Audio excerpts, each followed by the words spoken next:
Hoy en el frasco.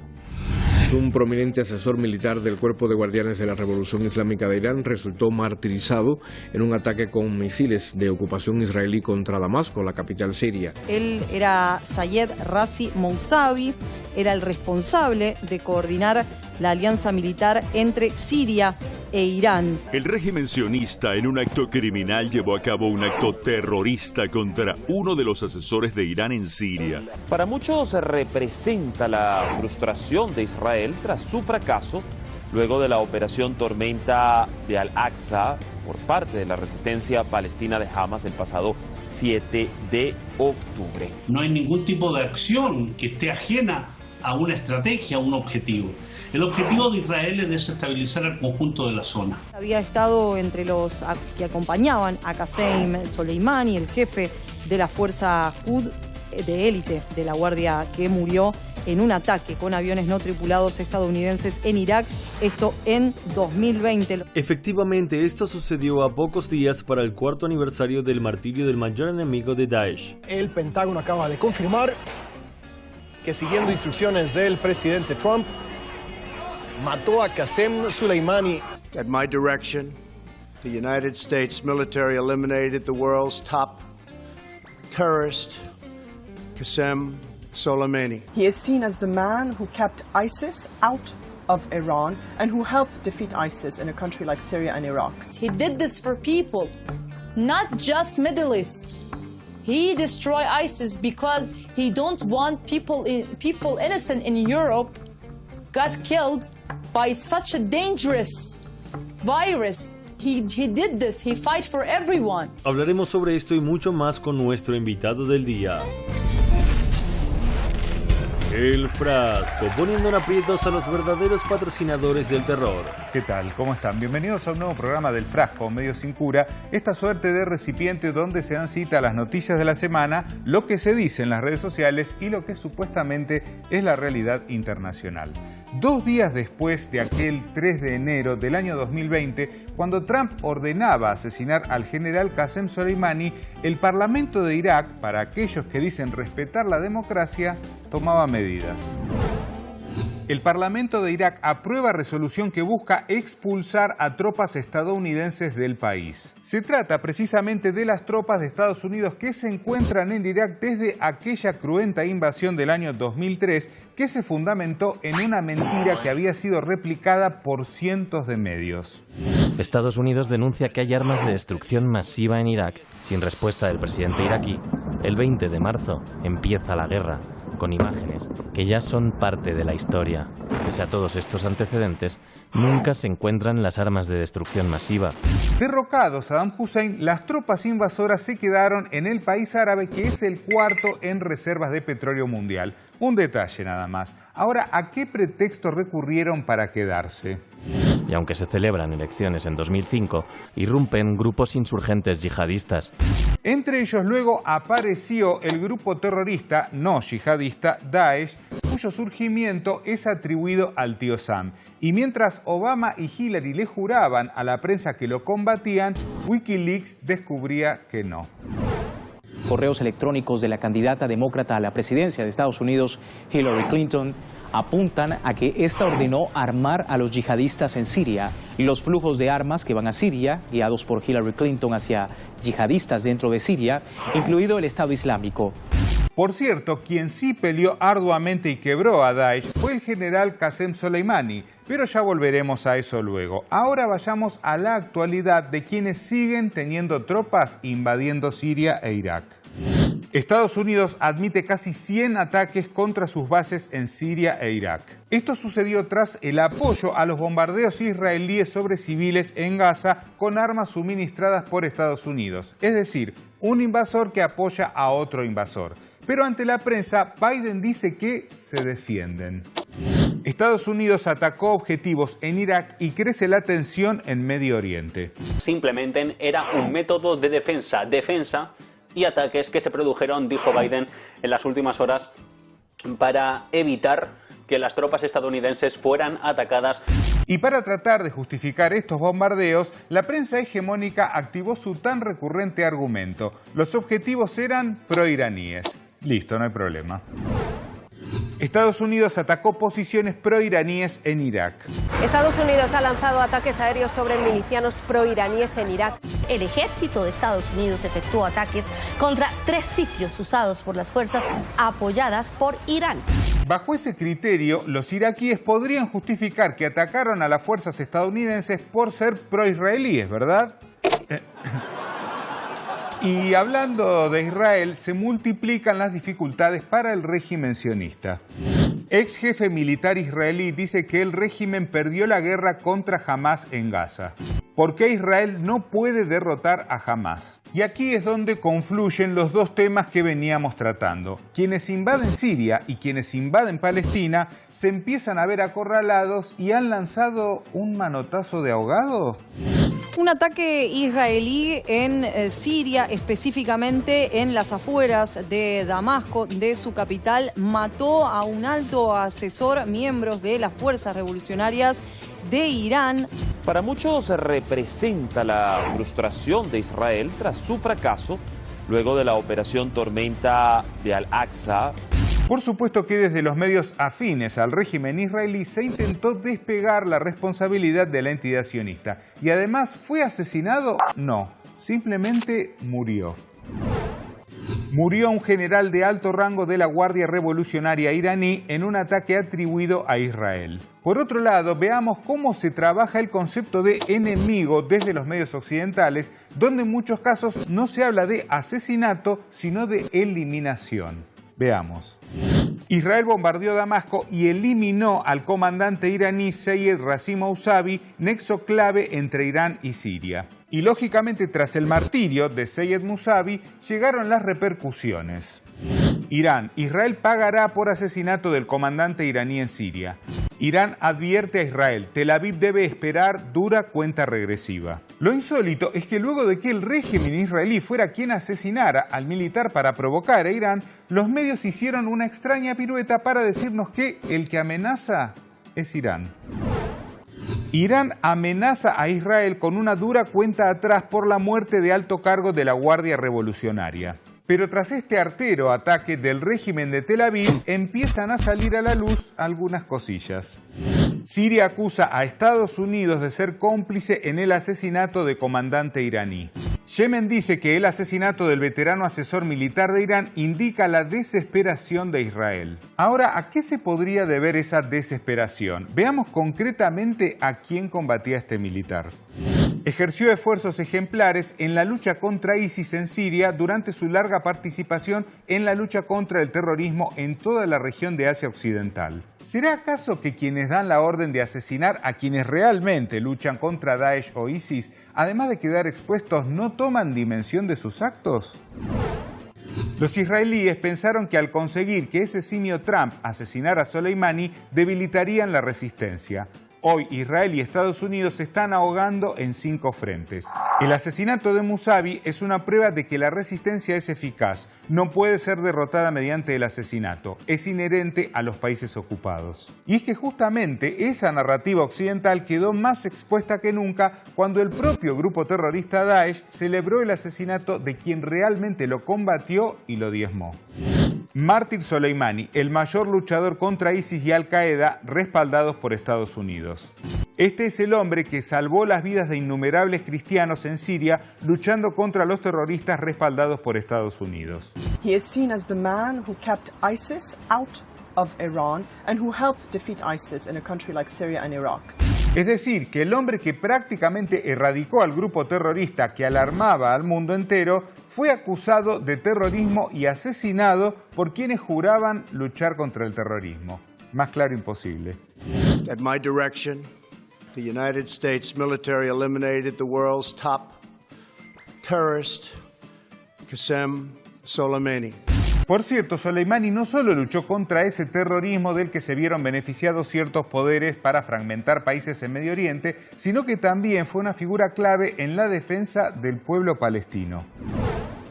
Soleimani, historia de una leyenda que murió por Palestina. Su objetivo era ayudar a recuperar los territorios palestinos ocupados por Israel, por lo que suponía una punta de lanza mortal que acababa con los proyectos del régimen sionista en la región. Esto explica con claridad el porqué de la postura de Israel tras el atentado terrorista estadounidense que martirizó a Soleimani.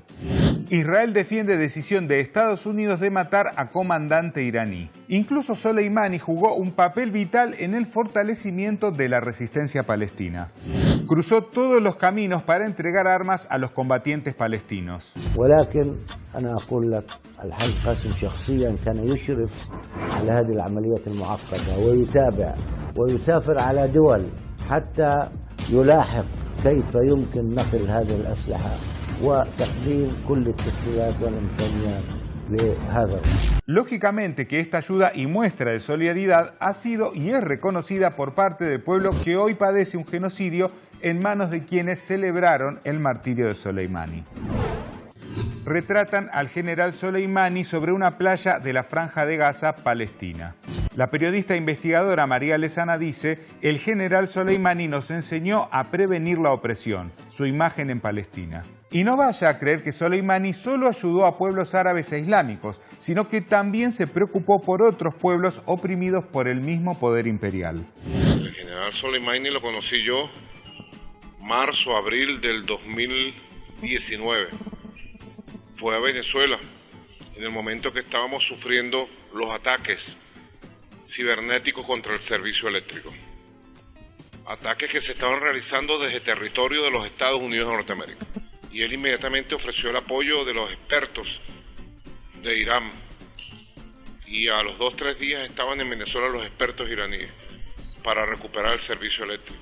Evidentemente, quienes creen ser dueños del mundo y le dictan los titulares a las principales agencias de noticias, creen que con tipificar de terrorista a sus objetivos es suficiente, pero tarde o temprano pagan el precio de subestimar a los pueblos. Ahora veamos lo siguiente y hablamos con nuestro invitado del día. Tuit del periodista Richard Medhurst. Los israelíes tomaron un tiempo de su ajetreado genocidio en Gaza para bombardear la capital de Siria y matar al oficial iraní general Musavi, que ayudó a la resistencia. El hecho de que maten a personas como él o Soleimani, que han pasado años luchando contra ISIS y Al-Qaeda, lo dice todo. Bueno, muy bien. Y para hablar de este tema tenemos el gusto de comenzar el año, nada menos que con Jorge Kreines, periodista y secretario de Relaciones Internacionales del Partido Comunista de Argentina. Jorge, bienvenido al programa. Muchas gracias por la invitación, un gusto estar contigo. Jorge, bueno, allí veíamos, ¿no?, este asesinato, ¿no?, de este militar Musavi. ¿Crees que tiene que ver con una suerte de maniobra desesperada del régimen israelí que está cometiendo un genocidio en Gaza y sin embargo se está encontrando con una resistencia palestina a la que no puede derrotar? Sí, la invencibilidad de las fuerzas militares israelíes ha sido puesta en cuestión. Ya lo había sido en la frontera sur del Líbano en su momento y ahora más particularmente, ¿no? A pesar de toda la brutalidad, el asesinato de bebés como método en la guerra,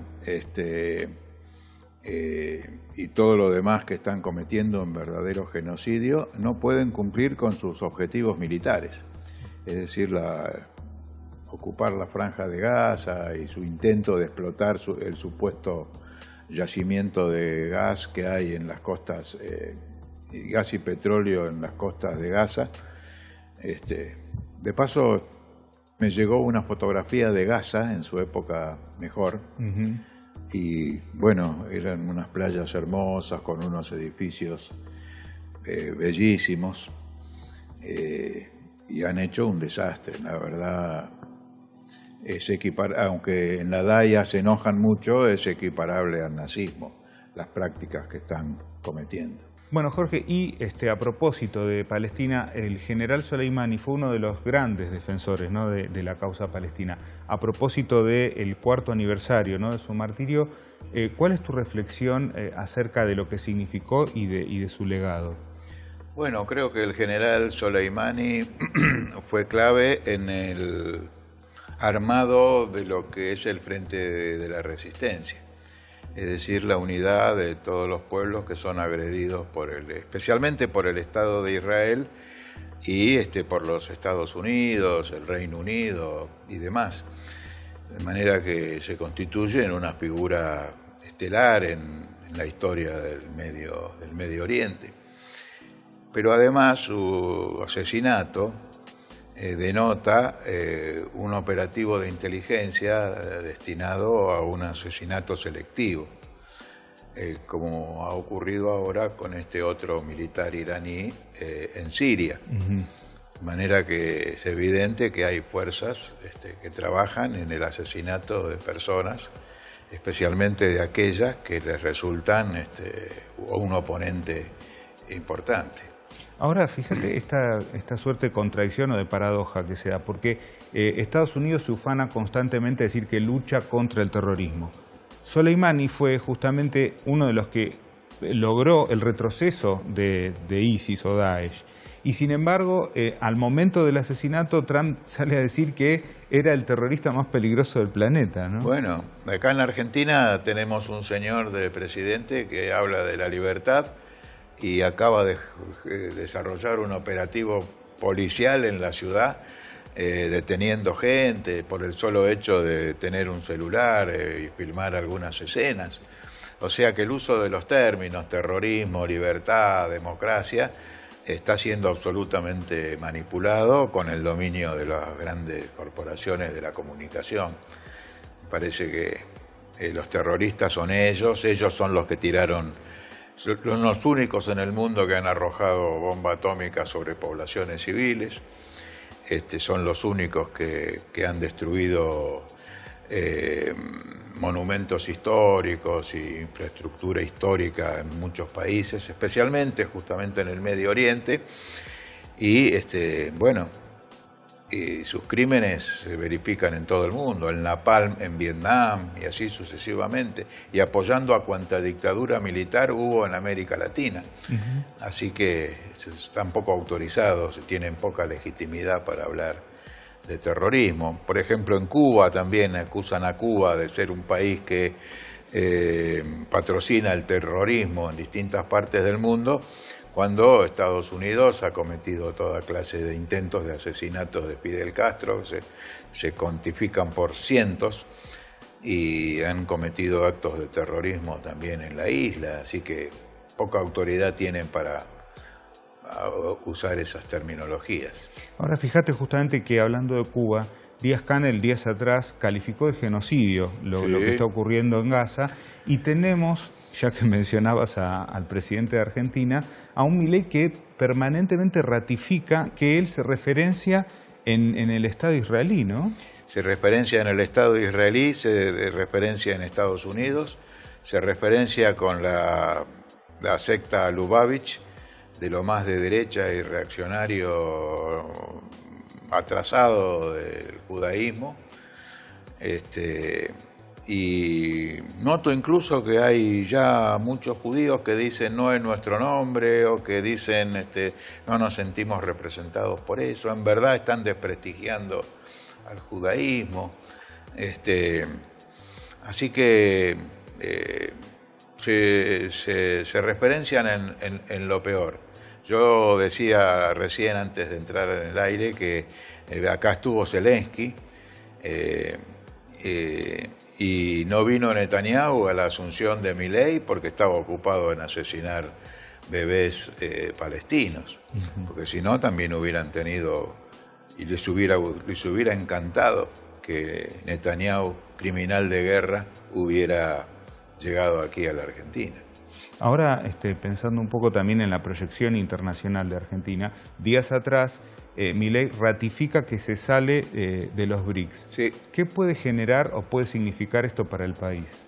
Bueno, el grupo de países BRICS, que hasta ayer eran 11 y hoy se retira Argentina, son 10, tiene un Producto Bruto mayor al grupo de los 7 países supuestamente más desarrollados del mundo. Esto está en las estadísticas publicadas y el tema se igualó en momentos de la pandemia y ya los BRICS superaron el desarrollo del G7. Es un error político diplomático, económico, comercial para la Argentina, desvincularse de ese mercado tan inmenso.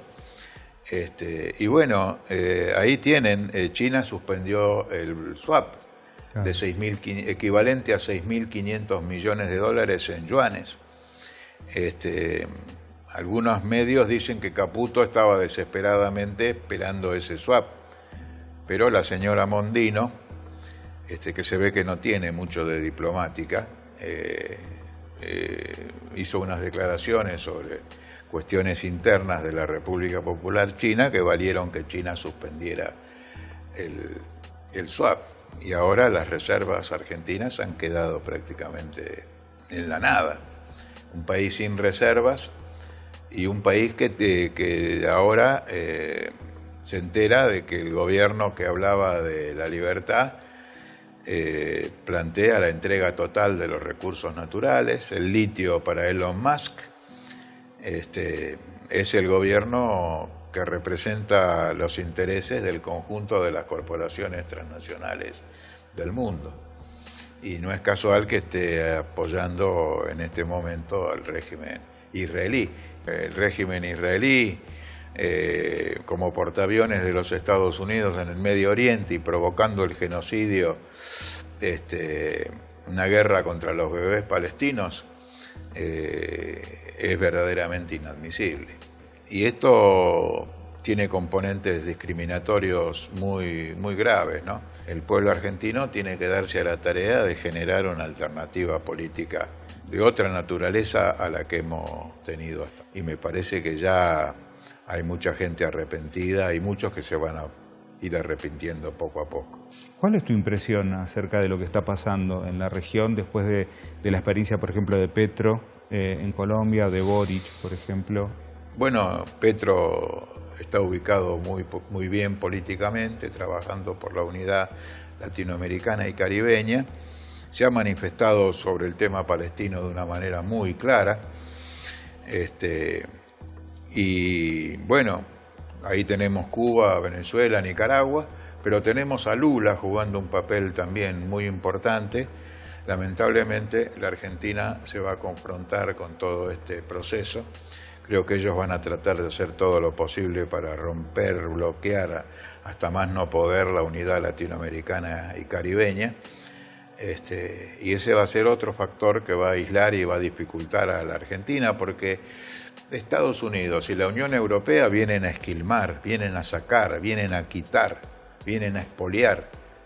Otros países que colaboran, que vienen con un espíritu cooperativo, que traen inversiones, como por ejemplo el grupo de los BRICS, en particular China, Rusia, la India, bueno, se los descarta. Se saca a Argentina del grupo de los BRICS, una oportunidad excelente que se nos presentaba para nuestra economía. De manera que, bueno, habrá que hacer una gran tarea de reconstrucción nacional a la hora de que este gobierno se termine de ir durante o antes del tiempo que le corresponde constitucionalmente. Porque hablar de constitución nacional después del DNU y después de la ley ómnibus, la verdad, el mandato de Milei se puede acortar y no llegar a los 4 años, bueno, no sería la primera vez que ocurre en la Argentina, por eso se apuran tanto y utilizan el tiempo para rápidamente esquivar los debates parlamentarios, mandan todas las leyes juntas al mismo tiempo, quieren hacer su contrarrevolución ultraliberal en horas, y me parece que nuestro pueblo le va a poner un freno a todo eso. Bueno, Jorge, muchísimas gracias por haber estado aquí en el programa. No, muchísimas gracias a ustedes, un abrazo. Y nosotros, bueno, como siempre, nos vamos a un retrotweet, una frase del pasado que, por supuesto, grafica o resume lo que hemos visto en el programa del día de hoy. Presten atención. Defender Palestina es un honor para nosotros y una obligación que no abandonaremos a cambio de nada. Los amigos de Palestina son nuestros amigos y los enemigos de Palestina son nuestros enemigos. Esta ha sido y será siempre nuestra política. Qasem Soleimani. Para el poder dominante, la defensa de la soberanía, la libertad o la dignidad de los pueblos oprimidos es motivo suficiente para tildar de terrorista a quienes les plazca. Y al creer su propio engaño, piensan que matando a estos luchadores matan su lucha. Error, señores. La lucha continúa y el frasco también. Los esperamos la próxima semana, como siempre, aquí por Hispan TV. Muchas gracias. Nunca se encuentran las armas de destrucción masiva,